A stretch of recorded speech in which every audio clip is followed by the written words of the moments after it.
you Pascal, Tom Boxer à Paris dans le 18e. Alors ça faisait longtemps qu'on l'attendait, il y a plein de gens qui nous ont demandé une vidéo sur cette moto. Alors on a eu des problèmes de disponibilité, donc forcément, en fait il y a eu un premier jet au départ de livraison et tout a été vendu rapidement. Donc là enfin on les a reçus, donc vous inquiétez pas, on en a un wagon. Il y avait déjà plein de motos qui étaient précommandées. Donc c'est la Zontes 125 Scrambler. Alors on va vous détailler la moto, vous allez voir il y a plein de trucs qui sont assez étonnants sur cette moto là. Alors déjà on est sur un moteur qui fait 14 chevaux 6. La moto en ordre de marche elle fait 160 kg. Alors ça peut paraître beaucoup mais on a quand même un réservoir qui fait 20 litres. Alors comme la moto elle consomme que dalle, ça fait une autonomie de chameau. Alors j'ai pas testé mais à mon avis 500 km sans difficulté. Moi au niveau utilisation, il y a plein de petits détails qui sont vraiment hyper bien pensés. Alors déjà, dans les essais qu'il y a eu dans la presse, on n'a pas trop parlé du rayonnage des roues. Là l'intérêt c'est qu'on a un rayonnage extérieur, donc ça permet d'avoir des pneus tubeless. Donc les pneus tubeless c'est quoi? Vous n'avez pas de chambre à air, donc en cas de crevaison, vous avez le pneu qui va se dégonfler progressivement. Et puis l'autre gros intérêt du pneu tubeless, c'est qu'avec un kit réparation, avec une mèche et de la colle, et des petites bonbonnes d'air comprimé, vous pouvez réparer la moto sur le bord de la route, et puis retracer, et puis terminer votre périple. Alors quand vous avez une chambre à air, c'est pas la même histoire, normalement c'est dépanneuse, c'est quand même vachement plus compliqué. Qu'est-ce qu'il y a de bien de penser aussi? Alors, un truc que j'ai vraiment trouvé très très bien, c'est le freinage. Alors bien évidemment, chez Zontes, on a les leviers qui sont réglables en écartement. Alors moi j'aime bien avoir les leviers qui sont très très proches de la main. Enfin, pour moi c'est plus confortable, je freine avec deux doigts. Et en gros, on a souvent, quand on a des bons freinages, des fois trop de brutalité en début de freinage et c'est limite désagréable. Là on a un freinage qui est vraiment hyper doux, hyper souple et on a une progressivité de dingue. Alors l'intérêt c'est quoi? Alors je l'explique de temps en temps aux clients, c'est que en fait quand on veut bien freiner, et ça on a du mal à le faire, donc c'est un entraînement qui est... faut vraiment s'entraîner beaucoup pour faire ça. Et en course on l'utilise tout le temps, c'est un freinage dégressif. C'est-à-dire que quand vous êtes à haute vitesse, quand on veut vraiment décélérer la moto très très rapidement, on tape très très fort dans les freins, et ensuite on vient relâcher. Et éventuellement, on garde les freins encore en courbe pour pouvoir la guider et mieux la faire pivoter. Alors j'en ai parlé à des clients à quoi ça servait de servir des freins en courbe et ensuite de l'accélérateur. Et bien en fait, ça vous permet de sécuriser votre passage en courbe. En gros, on freine dans l'entrée de la courbe et on réaccélère tout de suite après pour éviter en fait d'avoir un temps mort. Ouais, donc on appelle ça la phase neutre en fait. C'est-à-dire qu'en fait, quand vous êtes en courbe et que vous accélérez pas, vous freinez pas et que vous accélérez pas, et ben c'est là où c'est le moment le plus critique parce que vous perdez l'adhérence que vous aviez sur la roue avant en étant sur le frein avant et vous n'avez pas l'adhérence de la roue arrière quand vous accélérez. Donc c'est vraiment la phase la plus critique et c'est là où éventuellement si vous rentrez trop fort dans la courbe, et ben vous allez mettre plus d'angle parce que vous n'avez pas le choix. C'est à ce moment-là où la moto risque de se barrer. Donc en gros, le freinage et l'accélérateur, ça vous aide à faire pivoter la moto. Donc là, le gros intérêt justement, c'est d'avoir un dosage qui est vraiment super précis. Même chose à l'arrière, c'est pas du tout brutal. On a un freinage qui est très très très doux et on a une progressivité qui est égale au frein avant. Un autre truc que j'ai trouvé génial, c'est que c'est une moto qui est super bien suspendue. C'est-à-dire qu'il n'y a pas d'incohérence au niveau des suspensions, aussi bien à l'avant qu'à l'arrière. Quand on freine fort, on peut avoir une fourche qui vient tout de suite talonner. Là, ce n'est pas le cas. C'est-à-dire qu'on a vraiment de la souplesse en début de compression à l'avant et à l'arrière. C'est ce qui amène du confort.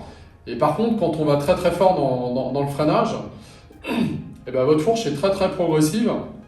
Et le gros intérêt de ça, c'est justement d'éviter d'avoir un ABS qui va se déclencher trop tôt. Donc du coup, pareil, on gagne en sécurité. Un autre truc que j'ai trouvé top, alors tout de suite, moi ça m'a fait penser à faire des voyages. C'est une moto qui est super confortable au niveau de l'assise. Alors déjà, on a une position, la selle est vraiment très horizontale. On n'est pas... on vient pas glisser sur l'avant ou sur l'arrière. Enfin, bien souvent, en fait, c'est plutôt sur l'avant. Donc on a un confort qui est vraiment top. Et on a les repose-pieds qui sont vachement bas. Donc du coup, au niveau des jambes, c'est hyper confortable. Et puis on a une position au niveau du guidon qui est vraiment top. Alors il y a Zonstead d'ailleurs ils ont fait un partenariat avec Shad pour pouvoir l'équiper d'une bagagerie complète. Donc on a un support qui existe pour adapter un top cache Shad. Et là vous avez plusieurs possibilités au niveau du volume de top cache. On peut mettre des valises latérales rigides ou souples. Donc la moto elle vient de sortir et on a déjà des accessoires qui vont avec, donc ça c'est vraiment sympa. Un truc qui est bien, alors esthétiquement moi je trouve pas ça très très joli, alors on n'est pas obligé de les monter, hein, ça c'est à la demande des clients, mais mine de rien les protections que vous avez là, c'est un peu ce qu'ils ont dans les auto-écoles, donc si la moto elle tombe, au moins vous allez la protéger et vous n'allez rien esquinter. S'il n'y a que ça à changer, c'est rien du tout. Autre détail, alors je vous ai parlé de la finition des 310, là sur la 125, les 125, on va en présenter d'autres après. On a une finition qui est vraiment aussi haut de gamme. La peinture qui est magnifique de la carrosserie, la peinture de cadre qui est exceptionnelle. On a énormément de boulonnerie inox. Tout à l'heure, je vous parlais du rayonnage. Alors en fait, c'est des roues qui sont identiques à ce que propose BMW, voire même au niveau des moyeux, il y a une grosse ressemblance.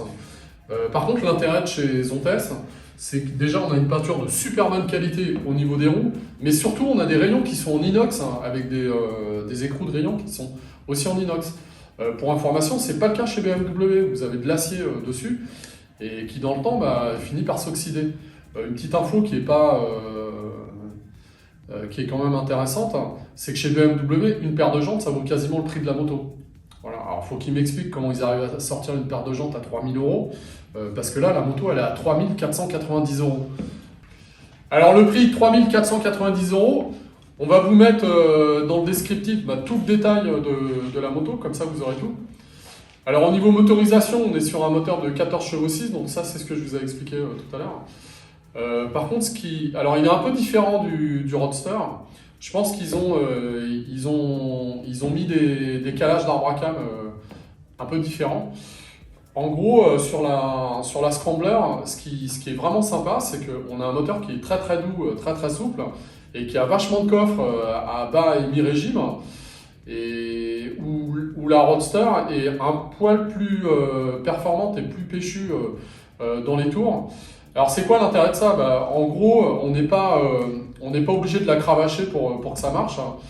Et puis, ce qu'il faut savoir, c'est que quand on indique une puissance sur une moto, en réalité, ça ne veut pas dire grand-chose. Parce que ce qui est vraiment important, c'est de regarder comment est la courbe de puissance.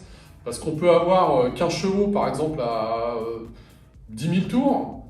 Et puis, quand on arrive à 7000, on a 7 chevaux. Alors, du coup, la moto, vous êtes obligé de la cravacher tout le temps et de monter dans les tours.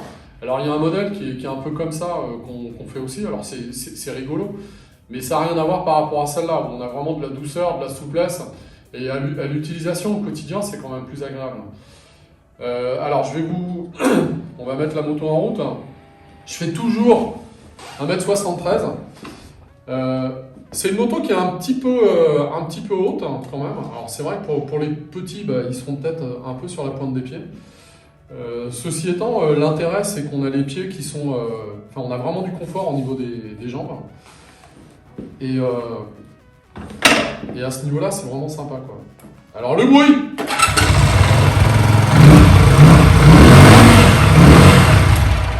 On va pas insister. Donc c'est hyper silencieux. On a une boîte à air qui est assez bruyante. On l'entend pas mal, mais c'est pas gênant. Le tableau de bord, il y a tout, comme sur les autres Zontes. Donc jauge à essence, l'heure, température moteur, les rapports enclenchés, la tension de la batterie, contour. Tout à l'heure on parlait de la puissance moteur, c'est un moteur qui va pas très très loin dans les tours. On a une zone rouge à 9000 avec un rupteur à 10 000, ce qui n'est pas tant que ça pour un 125 parce qu'il y en a certaines qui vont beaucoup plus loin que ça. Ce qu'on n'a pas sur celle-là, mais par contre on a des accessoires qui sont un peu plus intéressants, c'est que par rapport aux autres Zontes, on n'a pas l'ouverture de la trappe à essence électrique, ni l'ouverture de la selle électrique, et on a une clé classique. Bon, en soi, c'est pas vraiment gênant. À côté de ça, on a quand même les protections, les jantes à rayons. Au niveau des pneumatiques, alors bizarrement, moi j'ai lu dans les essais que les pneus étaient un poil critiqués. Alors ouais, c'est pas du Michelin, c'est pas du Metzeler, c'est pas du Pirelli, c'est du CST.